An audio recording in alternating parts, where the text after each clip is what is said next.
We take the elements of the cause of action, the civil cause of action, and we put it into factual questions.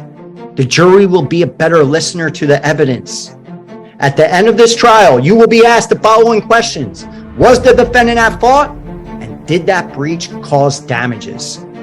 We put that in the beginning so the jury knows what they have to answer, and so they'll listen with the mind to figuring out what those answers are.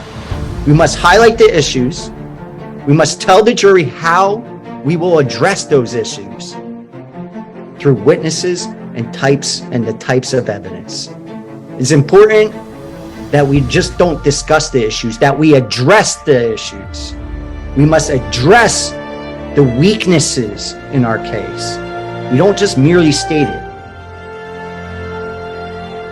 We'll say something like, ladies and gentlemen of the jury, we're not going to have this particular piece of evidence, and we'll tell you why.